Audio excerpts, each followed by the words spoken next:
So welcome everybody. This is episode number 3 of the Jones the Trainer podcast. And I'm pleased to say our guest today is an old friend of mine from back in the Hereford days where we both grew up. And it's Nikki McGrath, who you will know. Welcome, Nikki. Thanks for coming on. Oh, thanks for having me, guys. You'll know Nikki from the show at the start of the year, SAS Who Dares Wins. And she was also gracious enough to write a blog for us when we launched Jones the Trainer. Yeah. So I'll just give people a bit of a background, Nick. So you come from quite a fit family. I know your dad's ex-military. He's a former Royal Marine, is that right? Yeah, that's right. I know your brother Mark, obviously, again, grew up together. And I know he's into his fitness, runs a kickboxing gym in Taunton, is that right? Yeah, that's right. And your husband is a footballer. Yeah. His dad's legend, Aston Villa and Ireland footballer, Paul McGrath. Certainly is a legend. No escaping football for you then. No. Well, we support every single team in this family, yeah. Any Man United fans? Yeah, we've got one Man United, one Chelsea, and then a few Aston Villa. Wow. Excellent. That's definitely going to get very heated some weekends, I can imagine. I know. So you're all set up family-wise, a lot of support. You're all very fit, and some things that we know that you got into is your Everest base camp walk. Yeah. We know you went on to do SAS Who Dares Wins and got through to the final. And you've now set up your own PT business called Recruit 6 Personal Training. So what I want to do before we sort of get into those is talk about what happened the post-Hereford days, if you like, just sort of to fill in the gap between when we knew each other back when we were 18 to bringing us up to date to maybe the Everest walk. Kind of just fill us in on what you're up to in that time. Mm-hmm. Yeah, well, I moved to Hereford and I came from a boarding school. So I was quite into my fitness in boarding school. And then I was placed in Hereford in a secondary school, and that kind of all went downhill. I wasn't really into my fitness, maybe getting into a little bit of trouble and hanging around with the wrong crowds. No, that doesn't include me. You've definitely led her astray. Yeah, and yeah, I mean, I moved out of home when I was quite young because I just wanted to rebel against my family, and that's when my confidence and everything started to go downhill. I didn't believe in myself, and I had no self-esteem. Which then I moved away and came back to Taunton to be with my family. And again, I just got into a really bad relationship quite early on when I was young. I suffered domestic violence for 5 years, which ended up in me going to court and pressing charges and going through a domestic violence court case. Uh-huh. So that kind of came to an end when I was assaulted and put in hospital whilst I was 6 months pregnant, and it all happened in front of my 4-year-old child. God. So that came to the point where I was like, enough's enough. I'm going to have to tell someone. I'm going to have to tell my parents because I'm now in hospital and I need someone to come and take care of me. So I told my parents, who were incredible. I mean, the support they gave me was just amazing. And they gave me a little bit of hope and a little bit of their strength. And then as my confidence began to grow, because I just concentrated on myself and my boys, forget about men, forget about dating. And how old were you, Nikki? How old were you when all this happened? Well, when I met my ex-partner, I was 20, and our first child was born on my 21st birthday. Okay. And then when I went through the court case, I was 24, 25. So yeah, I mean, 5 years of someone telling you, you're fat, you're ugly, you can't do anything with your life. I wanted to join the police, but I mean, his family were quite into crime, and they were like, you can't go into the police, it's an embarrassment to our family. So yeah, I just thought that's so young to go through all that as well. I mean, there's never a right age, but yeah, to be so young and to go through all that must have been really quite something. well, not only that, you don't want anybody to know. So my family didn't know Yeah. what I was going through and how lonely and how sad I was. And thank God I did. At the time I had my 4-year-old, because I mean, he was my everything and he kept me going. He's the only reason I just got through every day, because, you know, he was just my angel, as I say. He's still my angel child. He's such a good, loyal boy. So yeah, it was, I mean, it was very lonely, and I became very unhealthy, and I overate, and I put on a lot of weight. When I was at school, I was quite small and petite, maybe at, you know, a size 8. And, you know, at this time going through the court case, I think I was about a size 12 to 14. So I put on about a good 4 or 5 stone. And did you just fall away from fitness at that point? I mean, you said when you were young, you were really keen. I just didn't have the time. I mean, this person I was with, he always just left me with my son, so I couldn't ever go out. I wasn't allowed any friends. I was basically just at home all the time. And yeah, I just didn't feel like doing anything. I didn't want to look after myself, because there was nobody there to tell me that I looked nice, or, you know, you're doing really well. So I just sat on the sofa, very comfort ate. What is the turning point for that? What is it that sort of you made that decision to think, right, now's the time, I need to get away from this? I know having a child will maybe contribute to that decision. What you mean, get away from him and press the charges? Yeah, to actually. Yeah, I mean, I don't want to be in this situation. Yeah, the police were amazing. I mean, I pressed charges quite a few times, and then I would get to the point where I'd be like, I can't do this. I love him. He said sorry. I'll forgive him. But every time the police had so much patience for me. But yeah, the final straw was being put in hospital, and, you know, I was 6 months pregnant. It just happens that whilst I was in that hospital that time, they obviously had to do a scan and everything to make sure the baby was okay, because I'd been kicked in the back and punched and dragged along the floor by my hair and all sorts. They realised that I actually had a pregnancy condition where I was so instead of me being 6 months pregnant, I was showing 8 months pregnant, because I had so much fluid. So it was kind of it was quite not lucky that it happened, but at this moment they found out that I had this pregnancy condition and I had to be taken extra care of. Yeah. So yeah, that's when I thought, you know what, I've got to press charges now. My son's seen it. He can't grow up to think this is okay. You can't just hit women and think it's normal. So I had to set an example to him, so he wouldn't grow up thinking it would be okay to hit women. Yeah. Quite right. And well, it seems ever since then you've been setting good examples.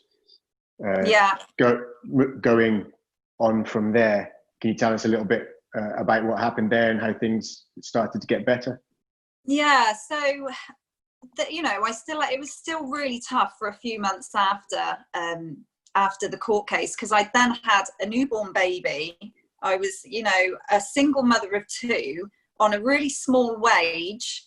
And I just looked at my children. I thought, you know what, I'm going to now show you how strong mummy can be. And I'm just going to do everything for you guys to inspire you. So I started getting back into my running. My best friend's husband was like, well, come out with me and, you know, we'll start going on some little runs. So I started with him. And then I started to, you know, do 5Ks and then 10Ks and then half marathons. And then a charity contacted me and they're like, why don't you do the London Marathon for us? And I was like, oh yeah, okay. So I did the London Marathon 2 years running for them and we raised sort of and Everest Base Camp, me and my family raised £10,000 for them. Wow, that's great. That's really good. And then I just got the buzz for wanting to do things. Let's see how far I can push myself, and, you know, what limit can I go to? So then I went to Everest Base Camp, which was just incredible. So tell us about the decision to actually do Everest Base Camp. Yeah, do you know what? I was waiting for my house to be built, and I was living with my parents at the time, and we sat and all snuggled down and we watched the film Everest. Oh, and yes, I'm one of these people where if I have something in my head, I will make sure it happens. If you know, I don't stop, and I obsess until I do it. And the next morning I woke up and I went, oh, I want to go to Everest Base Camp. And then I just started planning. That's amazing, because we all sit there, we all watch these TV programs, and we all sit on the couch and we're like, oh, I'd love to do that one day. But you literally have just went and done it. So despite how it turned out for them. Luckily, my husband's really supportive, you know, and he's like, I'll have the kids while you go. And my parents were like, well, we'll pick them up from school, because I was gone for 16 days. So, I mean, and that's a massive thing for me as well, because I've got quite bad anxiety. I don't even like going to London by myself. I take my dad with me. So going to Kathmandu, where all the streets look the same, you know, the thought of doing it by myself was but I thought, no, this is a goal, you know, I can do this. And I mean, I would move there. I would move to the Himalayas and live in a tea house tomorrow if I could, because it's so beautiful and they have nothing, but they're so happy. Yeah. Just the simple things, and they're just so content. I think it's so admirable, isn't it? Well, I remember following your journey. You were posting up a lot about it on Instagram, online. And it looked incredible, and you seemed to be having a ball. Yeah, I mean, there was one day where I had a bit of a meltdown, because I don't deal well with being tired. And when you're at high altitude, you can't sleep, you can't eat, you can't sleep, you can't breathe. One day I just had a big meltdown and had a big cry. And once I cry and get it off my chest, I feel so much better. And the next morning I woke up and I was like, I'm fine. And then it was just like, yeah, fine then. But yeah, and then with the SAS, I mean, since the very first episode, I turned to my husband and was like, oh God, I'd love to go on that show, but it's men only. And then last year they let women on, and I watched it, and I didn't realise women were allowed to go on it. And I said to my husband, oh my God, I'm going to apply for it. I'm going to apply for it. And I never ever thought I would get on. But yeah, it's just... Lo and behold. Yeah. So where did the desire come from? You obviously spoke about you were in a violent relationship, which had a big impact on your life. Do you think that's a lot of the motivation for driving you to sign up to these things? Oh yeah, it's definitely, because I constantly, and I shouldn't have to, but I constantly want to show people how strong I am now, and I don't take any crap, and I can go to Everest and I can do SAS things, and it is really to show people how strong I am. And I'm not a walkover anymore. I'm pretty tough, pretty hard-faced now, so a lot of it has to do with that. But I've come to realize that I don't have to show everybody that. It's what I think about myself that counts. And I now know that I absolutely can. And that's why I've got to the point now after SAS where I'm like, you know what, I'm just going to chill for a bit. I'm not going to do any challenges or any runs. I'm just going to, just take some time out.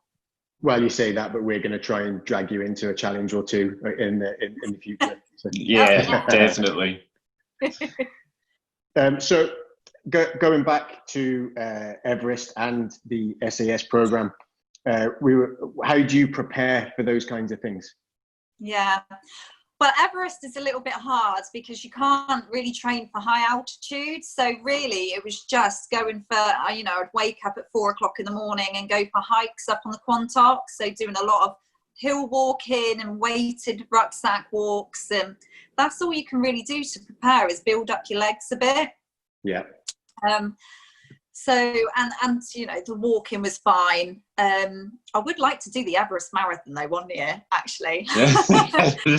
Really right, you heard it here. Watch this space. That's a commitment right there.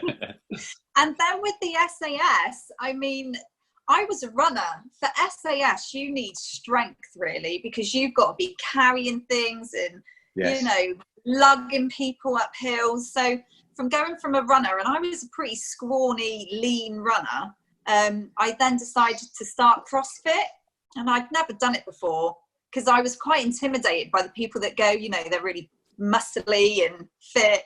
But it was amazing. Lots of high fives, all that kind of stuff. Yeah, fist pumping. So Yeah. I started CrossFit, and not only doing the CrossFit, I also got a personal trainer as well, whose name is Foxy. So I had a personal trainer 2 times a week, and I trained in CrossFit 5 times a week. So sometimes I was training twice a day. And I was doing lots of weighted runs and sandbag carries and you must have seen a deadlift. massive change in your body as well going through that. Well, no, not at the time, because I only had so I applied for the show in, I say May, and I had my fit test in July. So that was 2 months to kind of prepare for the fit test. Yeah. Because the fit test, you had to do 44 push-ups in 2 minutes, like military. So you had to do the tricep ones, chest to the floor. Yeah. And I could do 8. I could do 8 in 2 minutes. So come to test day, you're going in, and what, you managed to do it because you're running on adrenaline, or you know? Well, Well, basically, I trained and trained and trained for the 2 months, but I overtrained. So every day I was doing these push-ups, every morning, every night, and I ended up tearing my pec muscle from overtraining. So the day before the fit test, I ring them and I say, I don't think I'm going to pass because I've done this. And they're like, still come along, give it your best shot. But I got there and the adrenaline carried me through, and I absolutely smashed the test. I did more than what I should have. Brilliant. Which was crazy. So do you know what? And talking about seeing a difference, I think it's only been the last 6 months that I've seen a difference in my appearance now. You know, I'm starting to get some muscle and things. Takes a lot, you know, people think it will happen overnight, but it's just all about consistency and absolutely, you know, progressive overload, consistency, sticking to the plan. So then I had the fit test in July, and then you leave for the show in October. So I had about another 2 months to really train and try and get a bit fitter. And how much do you know? Sorry, Mark, on you go. Sorry, no, I was just saying, that was continuing with the CrossFit? Yeah, just CrossFit all day, every day. And do you know what you're going into? I mean, you've obviously watched the show in the past, so you have a rough idea, but how much do they give away? So when you watch the show and you go, oh my God, yeah, I could do that. That looks amazing. When you're actually there, it's not amazing. It's really hard. It's way harder in real life than what it is on telly. It really is, because you've got to remember, you've had like 2 hours sleep the night before. You've had nothing to eat. You know, you could do it if you're full of energy and you've had a good 3-course meal and a good night's sleep. But when you're there, and it's terrifying, because if you're like me and suffer from anxiety, I like to know what's coming next. And the whole time you're there, you don't know when you're going to wake up in the middle of the night, or what you're doing the next day, or when you're going to be jumping in water. So your anxiety is just going crazy every day. So it's your fitness, but you have the cold and the sleep deprivation and the lack of food all added in on top of that. Yeah. And the injuries as well. Yeah, you know, injuries. All our hands were infected, and there was ticks, and it wasn't good. All our toenails were falling off, and at that point, then it then becomes more of a mental battle than anything else, and just being able to put one foot in front of the other. So, you know, if you're looking at your Everest walk, and you're looking at taking part in the SAS show, and you're getting to that stage where it's all becoming mental, do you think the Everest walk put you in a good standing to be able to do the SAS program? Is there any similarities that way? Do you know what? Yeah, I do. But I also think it's my dad as well. I mean, obviously he's served alongside the SAS. And whenever I've done any training for Everest, for my marathons, he would come out. He'd just be like, oh, I'll train you for the marathon and just run 20 miles with me like that. So I've got a lot of him in me. I don't give up. And you know, I try not to give up. Obviously, I did on so the much of it must be, I mean, you do all this preparation and you're doing your CrossFit and personal training on top of that. But again, a lot of these people that are on that show, almost everyone has a really good base level of fitness. But there's a big difference between having that level of fitness and then having the mental attitude to then just keep on going no matter what's in front of you. And where do you go? And you must have to dig really deep inside to kind of find that willpower. Yeah, you just have to remember, I mean, I just kept thinking, I mean, about my children, wanting to do them proud, but mainly for my dad. I just kept thinking, I mean, every single day, there was one day, I think it was day 4. I mean, and every day feels like a month. So it's, you know, it's like you look at your clock and think it's like 5 o'clock in the evening. It's like 10 o'clock in the morning. It just drags. So, yeah, every day I wanted to quit. And on day 4, and this is what annoys me, they don't show these bits, but on day 4, I turned to my friends and I went, I'm going to VW. When we go out on the parade square, you know, that's it, I'm going to VW. And the doctor called me into his office. And as I went in, he went, I've got the chief with me, who was Ant. And Ant looked at me and I burst out crying. And he went, what are you crying for? And I was like, I just don't like the cold water. And like my anxiety, I don't like what's coming next. And he said, you want to VW, don't you? And I was like, yeah, I do. And he said, if you VW, I will give you your armband back because you're one of my strongest recruits. And the doctor said, I've never heard him say that to anybody. So that little bit of encouragement, because they never encourage you. All they do is pick at you to try and make you quit. So just try and break you down. Yeah, that little bit, and me just crying and getting it out made me feel so much better. But I just kept thinking about my dad. The mental side of it is the thing that gets you. You start doubting yourself. What are people thinking of me? You know, I can't do this. And I take it there was no special treatment from the Hereford connection. No, and you know what? The celebs, you know what annoyed me about the celebs? The celebs had nachos and they had foam rollers. We didn't get any of that. No, but that's because they're weak. They're weak. It's not the same. And of course, you had a mole as well. They say they plant someone as one of you. Do you have any sense of that? Do you? So we did. We thought we did say, oh, there's a mole. There's going to be a mole, and we thought it was Carla. Carla got to the end day. And we thought it was her. And then it does make sense now that it was Jay, because he slept beside me in the bed. And I was like, how are you sleeping with just your underwear? And we've got all our clothes on and we're freezing. Okay. And he was knew really what was coming. he was really fit. And like, if we had to run up a hill, he'd get up there first. And now it kind of made sense, but we didn't know at the time. And I was giving him all my food. I was like keeping boiled eggs from like breakfast to eat during the day. And I'd be like, here, Jay, have my egg because you need it more than me. And he was like, and then he was off eating Mars bars. You know? He's getting called in and getting all the treats. Yeah. Well, I hope he gave you some free Through Dark stuff as a result. You know, you shared the eggs, you get a couple of t-shirts and smocks. You know, we've tried, we really have, but no, it's nice stuff as well. It is nice stuff. I couldn't afford it. I mean, the whole reason I'm mentioning it now is so I hope we get a sponsor. Through Dark. Any chance? Yeah. And did you have a sort of personal highlight of being on it? I guess it's not until you reflect on it that you think. Yeah. Do you know what? There's 2 things that I think of, and it's one, meeting all the recruits, because I mean the casting team do an incredible job, because every one of those recruits was so genuine and so lovely, you know, and they're like family now. Yeah. And the other thing that I just look back on is I didn't realise how brave I am. I've realised the more scared I am of something, the more I'll do it.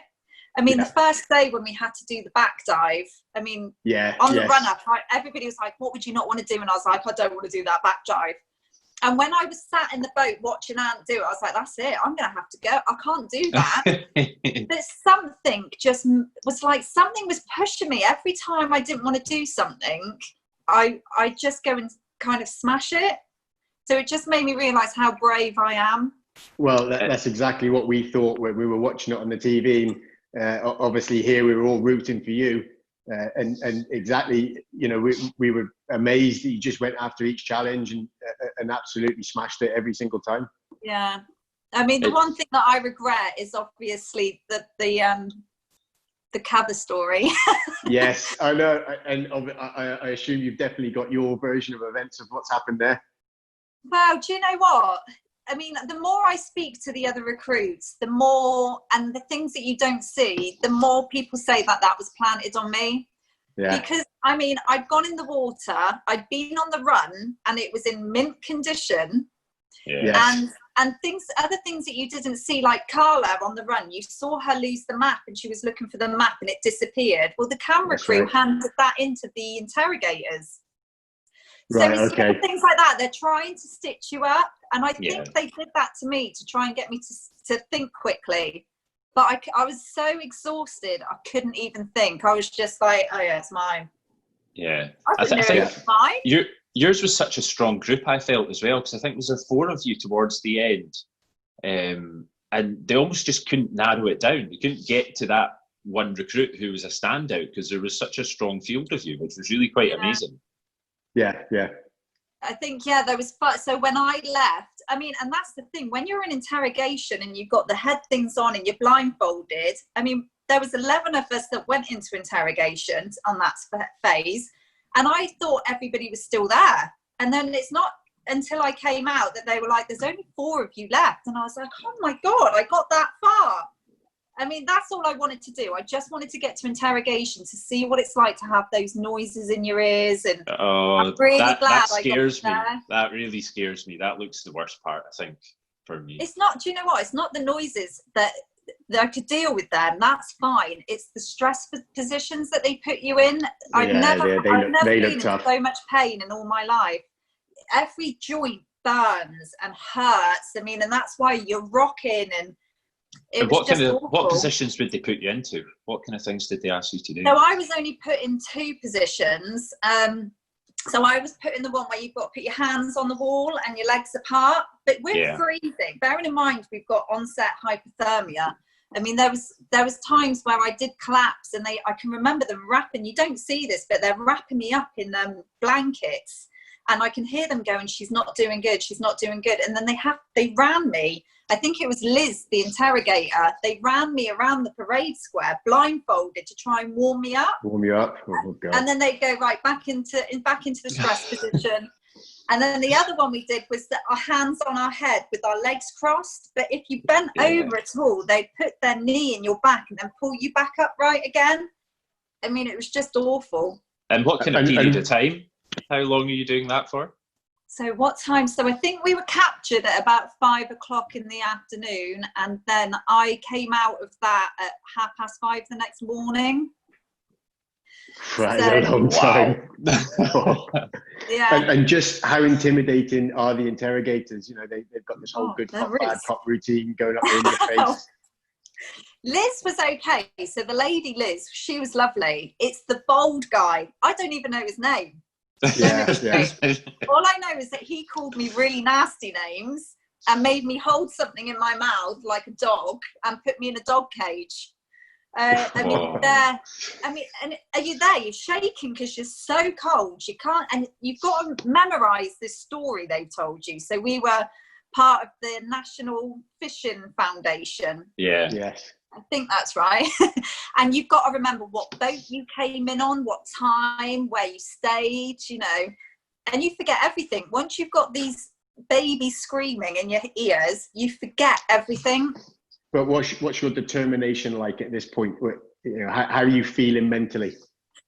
So at this point, I'm thinking, I kind of let myself down because I thought I've got to where I want to be. I wanted to get to an interrogation. I'm just going to quit now because I've made it. But then I kept going, I'll see if I can go on a little bit longer. I'll see if I can go on a little bit longer. And then as soon as the cover story came out, do you know what happened? The cover story came out, they put me back into the stress position, and I thought, that's it, I'm going to get death threats. You start catastrophizing things and you start doubting yourself. That's it, I'm going to get death threats. I've let everybody down. I'm going to have to go home. And I can't believe that I asked to see the Empire. Yeah. Well, I mean, you say that, but getting that far through, even at that point, you know, that you're right at the end. I mean, asking to see the Empire right then. at the end. Right. And I came out at 5:30 in the morning, and they stopped interrogation at 6:30. So I only had an hour left to go. An hour to go. Still, I mean, you gave a great account of yourself in that program. Absolutely. Incredible. Yeah. It's real determination. What about the relationship with the instructors with the staff? So everybody does. People do say, "Oh, do you have any downtime? Do you speak to them?" No, you don't. The only time I spoke, so Anne is Anne. He's like that the whole way through. The DS are really mean to you at the beginning. Like the first few days, they're really horrible. But I think as time goes on, they see and get a bit more respect for you, and then stop giving. And not only that, you start doing things properly. A lot of it's to do with, have you got your kit all on? Have you got your buttons done up? Have you got your water filled up? Yeah. And things like that. So if you haven't got any of that done, then you'll get punished. So after a few days, you don't want to get punished. So everything's perfect. And then they start getting a bit of respect for you. And whilst you're waiting about, maybe you've done your abseil down a cliff and they're waiting to get someone else down, you might ask them a question like, where's your favourite SAS location been? But you wouldn't really talk about anything else. Yeah, sure, yeah. And it was only until when I came out, Billy came in when I saw the Empire, and he was like, gave me a hug and everything. And then I was walking out the gates and I saw Foxy and Ollie, and I was like, I'm so sorry, I've messed it up for you. And they were like, no, you haven't. We don't care. You've done brilliant. And then that's it. You don't see him again. You literally go home. Right. Okay. And so that's it. Once you're off the show, that's it. Don't see them again. Well, I do speak to Foxy. He's in Australia at the moment. So the last kind of week he's in isolation at the moment, in quarantine. So, I message him every now and then. But you don't really speak to the other DS. They're too busy. They're too busy. Foxy's a really impressive guy, isn't he? He's again someone that's been through so much in his life, and I read his book at the start of the year, and it's just a great insight. And again, someone that's so determined. It's unreal. Yeah. It's really admirable as well. Well, I think they tried messing with my head, because about 3 or 4 days in, they were like, "Oh, you're from Hereford, aren't you?" And I was like, "Yeah." And they were like, "What's your dad's name?" And because my dad was based obviously in Hereford. And I said who my dad's name was, and they were like, "Yeah, we know him." And then I was my dad. Yeah, mind games, yeah. So they're definitely trying to play games with me. But Foxy's definitely the one that's the nicest. So you've done the SAS show, you've done your Everest base camp. Reflecting back on both of them, how do you think those experiences influenced you and changed you personally? I think they've just made me realise that if you've got a dream, then do everything you can to make it come true. Especially one of my dreams was to go to Everest base camp. There's if you've got a good family and a good partner, then anything is possible. And obviously coming out of SAS, I've always been into my fitness and enjoy running and keeping fit and keeping in shape. But since coming out of the show, I've now gone on to qualify as a PT and started up my own boot camps, which is Recruit 6 boot camps. What a name. Brilliant. I love the name. Yeah, it's a great name, and only you can use that. Yeah, so I just really want to inspire other people. If you've got something that you want to do, then even if you have to save up for it, and just over a few years or even 10 years, then start saving and make all your dreams come true and start living your life and your adventures. Had that always been a goal for you to kind of go down the personal training route, or is that something that's changed over time? I've been doing my running for 12 years now. So like I said, I started just after my domestic violence court case. So that was 12 years ago. So since that day, I've trained 5 days, 6 days a week, every week since then, unless I've got an injury. Even if I go abroad, no matter where I go, I'll take my running kit and I'll go running. So it's something I've always loved doing, but especially since the show, I'm doing boot camps to start with for women only, because I know how intimidating it is for women to go into a gym where there's big men there, or, you know, other women, you know, working out in a gym. So I'm concentrating on women only to build up their confidence and just for them to meet other people, you know, other women and have fun. That's great.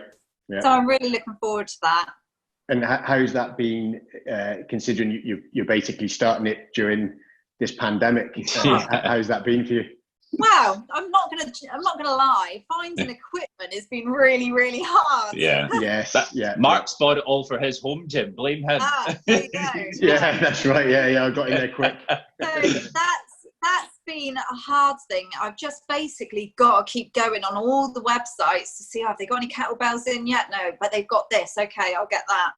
But I mean, I also work during the day as a civil servant. So, it is tiring. I'm a little bit exhausted at the moment, but I'm so excited because it starts in 2 weeks. I'm doing some free taster sessions, you know, just so people don't, you know, I don't want people to pay just to see if they like it. I want them to see what it's all about. And then if they like it, then they can, you know, get a membership or pay as you go. So, yeah, my free sessions have almost been blocked out already, or been booked up already. Brilliant. There's about 4 spaces left. That's excellent. And so going forward, will you carry on with the boot camps, or will you start doing one-to-one? I would, yeah. So boot camps to start with. I'm actually going to practice some PT one-on-ones with I've been doing them on my neighbours, and I'm going to do one on my mum this weekend. Yeah. You know, and just build up my confidence and just get my kind of own develop my own style and what I can offer. And then, I would like to start taking on more one-on-one. And will you be taking on any of the characteristics of the DS? Maybe. I know in my boot camps I am doing, you know, once they think it's all finished and they can go home, I'm going to sneak another little workout in there to show them how much they can push themselves. Okay, that's I can see where this is going to go. And what are your general plans for the future? I know you say that you're not thinking about any more of those kinds of events, but have you got anything that you might sort of consider doing? Do you know what? I would like to do more CrossFit competitions. That's what I'd really like to do. I think my running days and my marathons are over for me now. My knees aren't doing too good, but I haven't got any. I'd like to do Kilimanjaro, actually. That is something I've always wanted to do. So I think that might be next on my list. Well, nice. James and I are doing, we're doing Tough Guy in February. You're welcome to come and join us on that.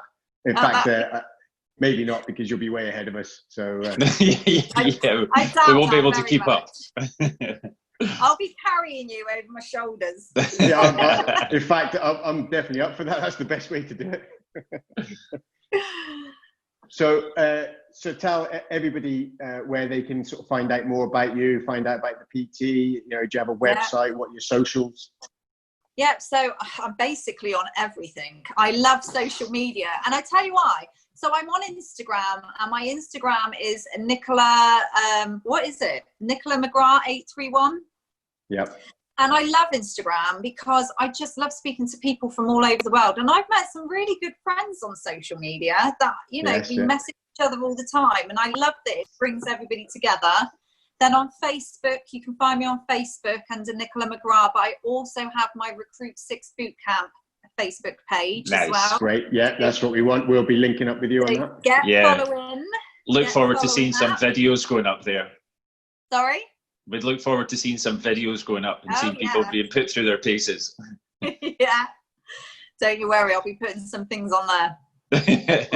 Well, that's great, Nick. And we'll look forward to maybe hooking up with you on a couple of things on the socials in the future as well. Oh, I'd love that. Yeah, listen, thank you so much for coming on and sharing your stories. It's been really inspirational, and I hope a lot of our listeners are going to take as much as me and Mark have from it, just listening to you. It's been absolutely fantastic. Yeah, it's been really good. Thank you so much for having me. Sorry if I go on too much. I do like to talk. No, absolutely. It made a great podcast. I really enjoyed this. Thank you so much, Nikki.